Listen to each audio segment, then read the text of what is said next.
Katika Ayubu 29, Ayubu ambaye alikuwa ni mcha Mungu, mstari wa 16 anasema, nalikuwa baba kwa mhitaji na dawa ya mtu nisiyemjua naliichunguza.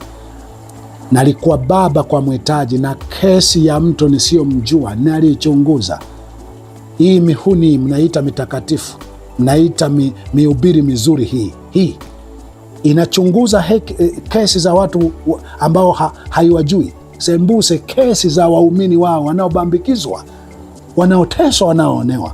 Haihusiki yenyewe kama Milawi na mikuhani ile ambayo ilimuona mtu amepigwa hapo chini, kasema mimi naenda kufunga mkutano, Roho Mtakatifu aniambia nikahubiri utakatifu, nikahubiri kuinuliwa. Lakini mtu amepigwa hapo, badala ya Mlawi, badala ya kuhani yule amsaidie yule mtu, ndipo aenda akahubiri. Mihubiri yenu haihusiki. Ni Wasamaria wema tu wanaoitwa wanasiasa, wanaoitwa wapagani, wanaoitwa wanaharakati, ndio wanajishughulisha na mateso ya watu. Katika Isaya 57 mstari wa 1 imeandikwa kusema, mwenye haki hupotea wala hakuna atiaye hayo moyoni, na watu wataua huondolewa wala hakuna afikirie ya kuwa mwenye haki ameondolewa asipatikane na mabaya. Katika Isaya 42 mstari wa 22 anasema, lakini watu hawa ni watu walioibiwa na kutekwa, wote wamenaswa katika mashimo, wamefichwa katika magereza, wamekuwa mawindo wala hapana aokoaye, wamekuwa mateka wala hapana asemaye rudisha.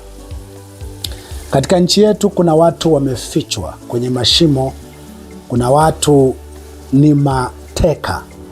Watu wema wengi wameuawa, watu wema wengi wapinga mabaya wameuawa, wametekwa, wameondolewa. Lakini kazi hasa msingi wa huduma na utumishi kwa mujibu wa Biblia na watumishi wote waliowahi kutumwa kwenye Biblia ulikuwa wahubiri wawe namba moja, kuwadai watu hawa kwamba rudisheni watu waliouawa, rudisheni watu waliotekwa, watu mliowaficha kwenye mashimo, mliowaficha kwenye magereza kwa kuwaonea tu kwa sababu ya tamaa na ubinafsi wa kutaka unakula wewe tu na familia yako. Injili namba moja, wito namba moja kwa binadamu, hata kabla hajawa mhubiri. Cha kwanza kabisa binadamu yoyote, lakini hasa mhubiri, anatakiwa kwa mfano namba moja kuwadai watu hao waliofichwa magerezani, waliofichwa kwenye mashimo, kuwadai watu hao waliotekwa, kuwadai watu hao wanaopotezwa. Lakini kitu hiki si msingi wa wito wa uhubiri na wahubiri wenye sifa ya kwamba ni wahubiri wazuri Afrika na hasa kwenye nchi yetu. Mimi ninachokujulisha tu, uzuri ombi mtu uomba lolote, na wewe unaombea lolote unaloombea, na hasa wengi wenu mnaombea mimi nipotee nisiwemo duniani. Wewe unaomba na mimi naomba, na lolote ambalo Mungu ataitikia. Nyie mnaomba, wanaotekeleza maombi yenu ili yatimie ni hii miuaji hii iliyokalia mamlaka kwa damu, hii ndio ambayo inatuua sisi. Kwa hiyo maombi yako ni kama yamejibiwa sana mnapoombea watu mfano wa mimi wapata na mabaya. Lakini na mimi naomba Mungu kama ataikomboa nchi yetu, ataikomboa na mimi niwe na sehemu ya mamlaka, kwa sababu Mungu mpa yeyote amtakaye. Ndivyo alivyosema katika kitabu cha Danieli. Na amtakaye wakati mwingine ni yule naye anayeweza kuapply kwa Mungu. Kwa nini usingenipa hii nafasi walau kidogo nionyeshe mfano? Sasa nakujulisha hivi, mimi kama Mungu anipe sehemu ya mamlaka kidogo, cha kwanza kitakachokuwa cha kwanza kufanyia kazi ni kufuta wahubiri mfano akina Mwakasege hawa, akina Magembe hawa, yaani ndo anakuwa wa kwanza, kwa sababu hicho wanachohangaika nacho sio msingi wa uhubiri. Tuachana akina Mamposa, akina Jodevi, akina Kwani Musa, ambao kwa kipande kikubwa watu wanawafahamu kwamba hawa vijana ni wahuni. Wahubiri hatari zaidi ni hawa wanaoonekana ni watakatifu, mahubiri yao hayana ugomvi, mahubiri yao yanafurahisha lilevi, mahubiri yao yanafurahisha limalaya, linamwelewa. Yani mimalaya, milevi, miuaji inawaelewa hawa kuwa ni wahubiri wazuri, kwa sababu aina ya ualimu wake, uhubiri wake, ukali wake haumfanyi muuaji, mtekaji ajione kuna hasara na madhara anasababisha. Yani anamwacha muuaji, anamuelewa, anampenda hivyo hivyo. Kimsingi mhubiri, hakunaga mhubiri alitoka kwa Mungu alipendwa na wauaji. Aidha mhubiri alikuwa salama wakati pana mijitu inaua watu, inateka watu, mhubiri hakuwahi kuwa salama. Ama wauaji, watekaji hawakuwa salama. Mhubiri alifanya kazi ya kuonyesha madhara ya uuaji huo, maumivu wanayopata wanaouliwa ndugu zao, wanaotekwa ndugu zao. Alifanya kazi hiyo mpaka miuaji na mitekaji limwona mhubiri yule ni mbaya. Sasa hawa lao moja yanaacha mateso wanayopitia watu, yenyewe yanahubiri mambo mengine kama Mlawi na kuhani, ambao waliacha mtu amepigwa yuko kwa sababu ya kuogopa kwamba waliompiga huyu msafiri aliyekuwa naenda Yeriko inawezekana wako jirani, kwa kuponya maisha ya lile Mlawi na lile kuhani wakapita pembeni. Na bila shaka walisema na wenyewe Roho Mtakatifu hajawaitia wito. Sio kila kitu lazima wote tufanye. Kitu cha uhai wa mtu na usalama wa mtu ni msingi wa binadamu yoyote, hakihitaji wito fulani. Msingi wa binadamu yoyote. Kazi ya mhubiri ndo kutafsiri, kuambia wanadamu kwamba unapokuta mtu anaonewa, amepigwa, anateswa, simamisha mambo yako, msaidie mtu yule. Mhubiri alikuwa ndio wawe wa kwanza kusimamisha masomo yake, semina zake, ibada zake, azungumzie watu hawa wanaofichwa, wanaotekwa, wanaoonewa, wanaoumizwa. Lakini yamejiita, hii mihubiri yenu hii imejiita, mumeiita kwamba yenyewe haina wito wa huruma. Haijaitiwa kuhurumia watu, haijaitiwa kutetea watu, haijaitiwa kupigania watu. Imeitiwa kuambia watu maneno mazuri au maneno yanayoonekana ya kitakatifu, wakati watu husika wana uchungu wa ndugu zao kuonewa, kutekwa, kuteswa, kuwekwa magerezani kwa kuonewa. Mimi namwomba Mungu akija kuikomboa nchi yetu, bila shaka mimi sitasaulika, nitapata sehemu fulani ya mamlaka, na hiyo mamlaka nitahangaika kwanza. Hii mihubiri yote inafuta makanisa, na mingi inabidi iende jela, ikaeleze ilikuwa inanufaika vipi na vilio na maonezi na mauaji yaliyokuwa yanaendelea, na mingi itaenda kusema ilivyokuwa inahusika kuua, kwa sababu huwezi kukosa ujasiri wa kukemea jambo fulani ovu isipokuwa ni mnufaika wa jambo hilo au ni muhusika. Mimi nawaambia, mtakuja kuniambia, mimi nafahamu baadhi ya hii mijamaa taarifa fulani ilivyowahi kuhusika kuweka sumu kwa wahubiri fulani, ilivyotumiwa kuchora ramani kwamba mhubiri yule mtampata pale, muueni kwa staili hii mingi hii. Ndio maana mnaiona iko kimya. Ujasiri wa kukemea mabaya unaondoka automatically kama na wewe ni sehemu ya mabaya hayo, hata kama sio moja kwa moja. Adamu alipotenda dhambi akaogopa. Akina Sauli walipotenda dhambi wakamwogopa Goliati. Ndio maana Mithali anasema mwenye haki ni jasiri kama simba, lakini waovu hukimbia wasipofuatiwa na mtu. Mtu ambaye kuna namna yoyote ya ubaya unaofanana na ubaya mwingine ulio wazi haukemei, jua kuna namna ya ubaya anafanya. Mtu yoyote ambaye kuna ubaya fulani unafanyika haukemei, ujue kuna ubaya wa aina hiyo unaofanyika na yeye huufanya.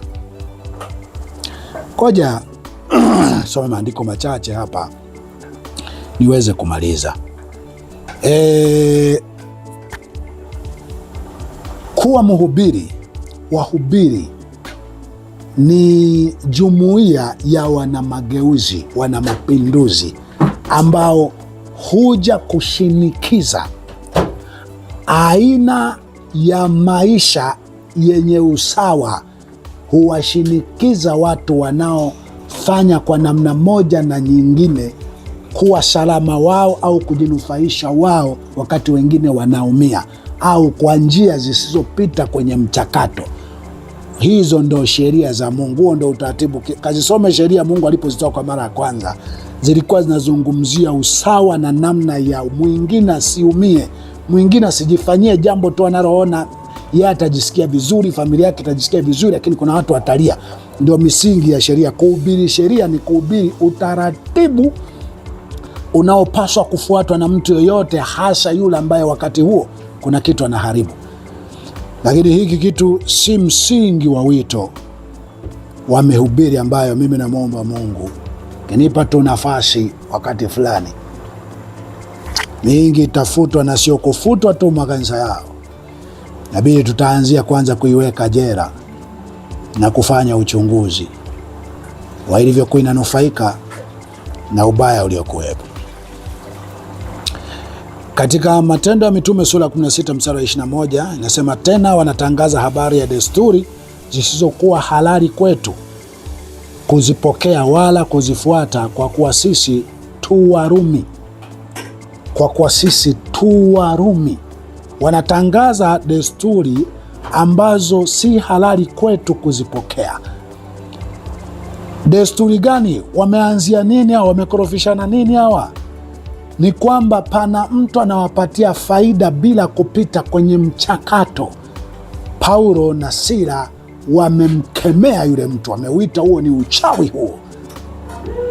Kwa hiyo ile hasara imepatikana automatically. Ile wale watu wameacha kupata mali kwa njia zisizofuata mchakato, za dhuluma, za kuumiza watu, za kuficha watu mapangoni, za kuteka watu, za kuua watu na kupoteza mili yao. Humo ndo wanapata uwaziri, wanapata uRPC, wanapata uOCD, wanapata uRCO, wanapata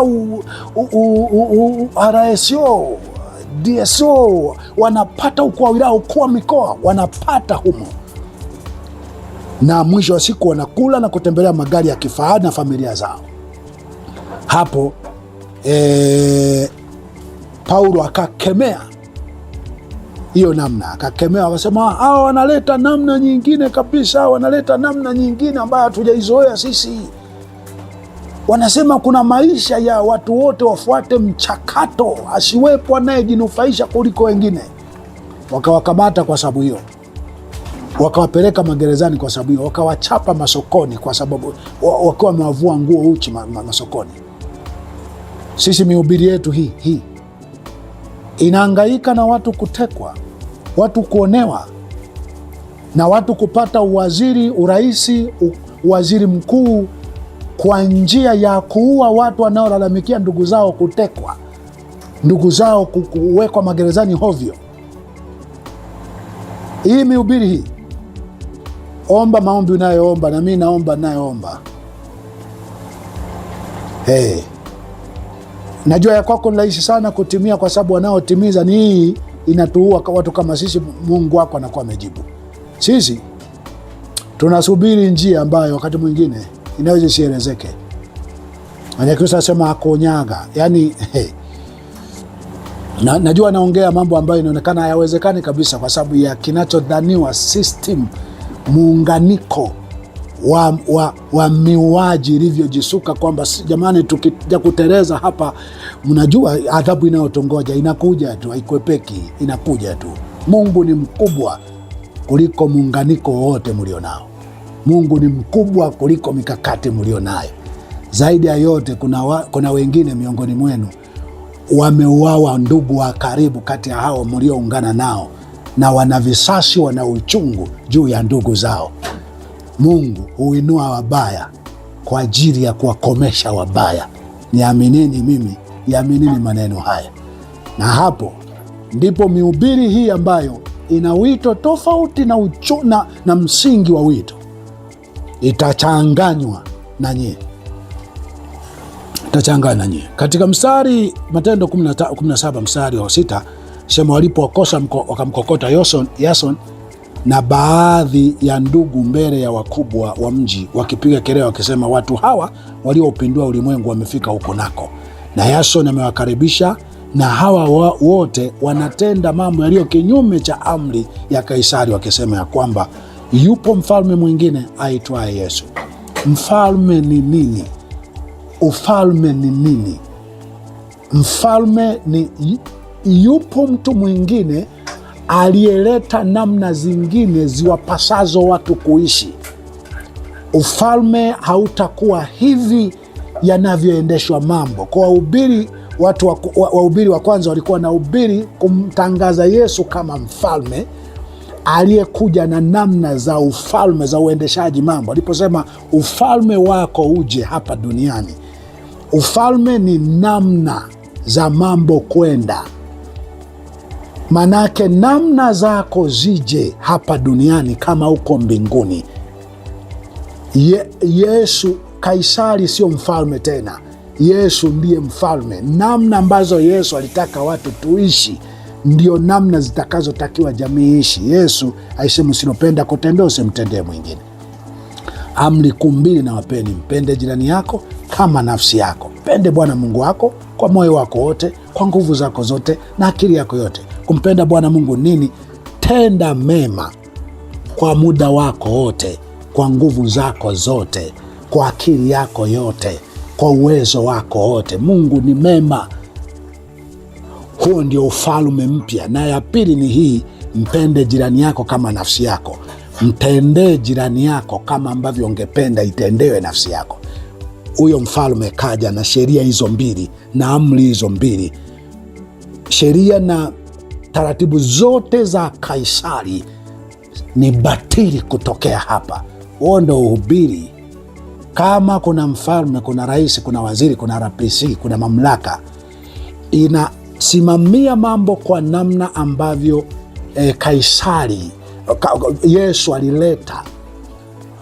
Hiyo ina shida. Zikienda kinyume na namna hii ambazo ndio sheria kuu mbili, amri kuu mbili, mfalme huyo, ufalme huo, mamlaka hiyo inatakiwa kupingwa, mpaka inakuwa wazi kwamba waliopindua ulimwengu, waliofanya kwenye nchi zile zianze kuendesha mambo kwa sura kama hii, wamefika huku nako. Lakini mihubiri tulio nayo haihusiki kutangaza ufalme wa Mungu, kumtangaza Yesu kuwa ndiye mfalme. Namna ambavyo Yesu alitaka mambo yawe, ndivyo namna ambavyo jamii inatakiwa iwe, na isipokuwa hivyo inatakiwa ufalme huo uangushwe. Haihubiri hivyo ikijidhani na hekima, na kumbe kipande kikubwa imehusika kwa kificho sana juu ya ubaya uliotekelezeka kwenye jamii zetu. One day, yes, si tunaomba chochote, si tunaotaga chochote. Na mimi ni ndoto,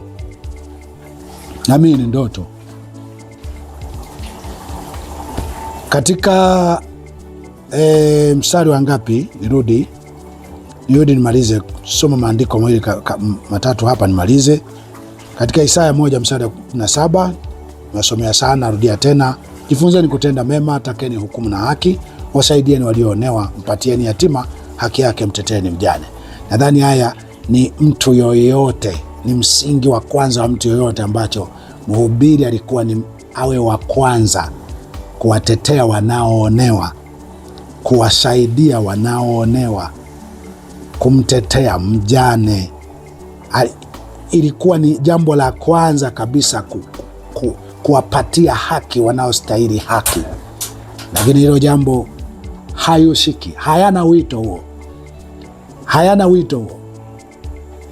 Yenyewe yana wito fulani, wito usiohusiana kabisa na wito wa msingi ambao Mungu aliwaita wahubiri wote ambao walifanya kazi ya hubiri, na yametukuzwa sana kwa wito wa kishetani. Hivyo ukitajwa ni wito wa kitakatifu. One day yes, mimi nikiwa salama na Mungu akaikomboa hii nchi, naamini itakuwa sehemu ya mamlaka fulani, na hiyo mamlaka itahangaika cha kwanza na mihubiri. Ni kama 100% kabisa mihubiri tulio nayo Tanzania na Afrika kwa ujumla. Sasa hayawezekani hao mambo yako. Lakini kwani shida iko wapi? Kuomba tu na kufikiri hayo. Kwani shida iko wapi? Si kila mtu ana haki, akili nywele kila mtu anazake. Wewe fikiri kwamba dunia itabaki hivi, mihubiri hii ndio itakuwa mihubiri na kuonekana inatakiwa kupata heshima, na mimi nitabaki kujua kwamba mihubiri hii one day yes. One day yes. Kwani tumewaza mangapi yakashindikana? Shida iko wapi? Kishindikana nayo sawa tu, sawa tu. Katika Mithali 31 mstari wa 8 nasema, fumbua kinywa chako kwa ajili yake aliyeachwa bubu, uwatetee watu wote walioachwa peke yao. Ilikuwa tuwatetee watu wanaokuwa wameachwa peke yao, watu wote wasioweza kusema wakati ndugu zao wametekwa. Hata akisema hatasikilizwa, lakini angesema kama wale aliyejijengea sifa ya, hata kama sio kwa njia halali ama sio kwa namna halali, pengine wanamuziki wanaokuwa na umaarufu, wahubiri hao wanaojaza watu viwanjani, wangesema hawa kuhusiana na mauaji, hii sauti ingesikika. Hawa watu pengine waliwaelewa wakati fulani kwa ajili ya kuja kuwasemea wakati ambao hawezi kusema. Lakini huo sio wito wenu. Mihubiri yote haina wito huo, haina wito huo, kwa sababu ya kuogopa kuuawa. Ndio njia ya kuondoa mabaya kwenye jamii. Nchi zote tunazoona zimeendelea hazina kukamatana ovyo, hazina kupelekana ovyo magerezani, hazina kuoneana. Watu wao wana kicheko muda wote, wana uhakika wa maisha yao. Watawala na viongozi wao hawako pale kwa ajili ya kujipatia mali peke yao, wako pale kwa ajili ya kusimamia mali zitumike kwa watu wote. Hawaui watu wao, hawateki watu wao. Walitokana na wahubiri kutangaza binadamu ni nini na ufalme wa Mungu ni nini, ilitakiwa iweje, pasipo kuogopa wewe kufa. Sasa watu wanakufa kwa ajili yenu, na sio mhubiri kufa kwa ajili ya watu. Watu wanafilisika kwa ajili yenu, na sio mhubiri kutapanywa kwa ajili ya watu. Na mmebaki mna heshima, ingawa ni heshima ya kishetani na mnaijua. Subiri. Katika Ayubu 29, Ayubu ambaye alikuwa ni mcha Mungu, mstari wa 16 anasema, nalikuwa baba kwa mhitaji na daawa ya mtu nisiyemjua naliichunguza. Nalikuwa baba kwa mhitaji na kesi ya mtu nisiyemjua naliichunguza. Hii mihuni mnaita mitakatifu, mnaita mihubiri mizuri, hii inachunguza kesi za watu ambao haiwajui. Sembuse kesi za waumini wao wanaobambikizwa, wanaoteswa, wanaoonewa. Hayusiki yenyewe kama Milawi na mikuhani ile ambayo ilimuona mtu amepigwa hapo chini, kasema mimi naenda kufunga mkutano, Roho Mtakatifu aniambia nikahubiri utakatifu, nikahubiri kuinuliwa. Lakini mtu amepigwa hapo, badala ya Mlawi, badala ya kuhani yule amsaidie yule mtu, ndipo aenda akahubiri. Mihubiri yenu haihusiki. Ni Wasamaria wema tu wanaoitwa wanasiasa, wanaoitwa wapagani, wanaoitwa wanaharakati, ndio wanajishughulisha na mateso ya watu. Lakini utakatifu mumeipa hii inayovaa kora, inayovaa suti, inayokaa viwanjani na kuinua mikono na kufumba macho, ndio mmeibatiza kuwa ndio mitakatifu. One day, yes, iko siku. Omba unayoomba, naomba nayoomba, kama alivyofanya Yehu alipopata nafasi. Mihubiri yote iliyokuwa iko salama kipindi cha Ahabu,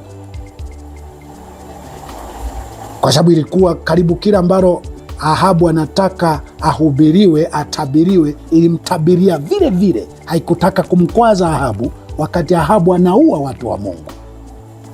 Yehu alipotokea, aliikusanya, ukumbi ukajaa, aliichinjilia mbali. Sio kwamba nitaichinja mimi hii, lakini walau nafunga mikanisa yao, na pia mingi unaitia jela ili isaidie uchunguzi wa kiasi gani ilikuwa inanufaika kwa dhuluma ya Ahabu na Yezebeli. Nyie takuja kueleza, tunaye Yezebeli kwenye nchi yetu, tunaye Ahabu kwenye nchi yetu. Wameua ili watamaraki, na uhubiri wenu sio kikwazo kwa Ahabu, sio kikwazo kwa Yezebeli. Hata Yezebeli anatembelea kwenye makanisa yenu, au mitumishi yake inatembelea kwenye makanisa yenu, na mingine mnaipa na nafasi ya kuhutubia, sio kutubu. Najua mwenye dhambi kuja kanisani sio tatizo, lakini asije kuhutubia, kuwafundisha amani ni nini. Akija kutubu sawa, au anyamaze, ingekuwa sawa. Ahabu, Yezebeli na watumishi wao wanakuja kwenye mnachoita mikanisa yenu na mikutano yenu, na hawaoni mulivyo hatari kwao, na zaidi kuna wakati wanawaita hata kwenye hafla zao. Zaidi sana, wahubiri wote, manabii wote waliokuwa salama wakati wa Yezebeli na Ahabu anachinja watu, Yehu alipoinuka hakukuwa na cha mswalie mtume.